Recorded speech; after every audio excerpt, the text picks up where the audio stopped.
একটা টিভি আসছে আমার কাছে, বাক্স টিভি।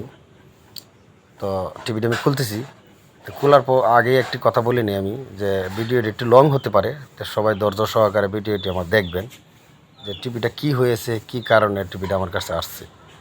তো টিভিটা আমি খুললাম, খোলার পরে আপনাদেরকে একটু ঘুরায় দেখাবো টিভিটা। এই যে দেখেন, ঘুরিয়ে দেখাচ্ছি। তাহলে ঘুরানোর পর টিভিটা সোজা করলাম, সোজা করে সার্কিটটা আমি ভিতর থেকে বার করলাম, বার করে লাইন কালেকশনটি ছোটালাম। তো আরেকটি কথা বলি আমি, যারা যারা টিভির কাম করেন কিংবা করবেন, অবশ্যই ভাবনা চিন্তা করে করতে হবে। কারণ এগুলি হচ্ছে সিআরডি টিভি, কালার টিভি। তো এগুলি একটু সমস্যা হলে উনতি অনেক ঝামেলা হয়ে যায়। তো ধৈর্য সহকারে অবশ্যই দেখবেন। তো আমি টিভিটা চালাইলাম, চালানোর পরে দেখেন ও যে আলাদা একটু একটু একটু একটু দেখা যাচ্ছে, বেশি আলো নাই পিকচারের মধ্যে। আমি হিটার ভোল্টেজটা বাড়াইছি, পরে এরকম দেখা যাচ্ছে। আচ্ছা যাই হোক, এখন বেশটি এই যে খুলতেছি, খুইলা তারপরে একটা নতুন বেস লাগাবো, আমি দেখি কি দেখা যাক।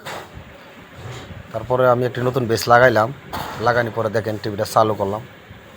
এই যে এই বেসটা লাগাইছি আমি, চালু করার পরে দেখেন ছবি এসে গেছে।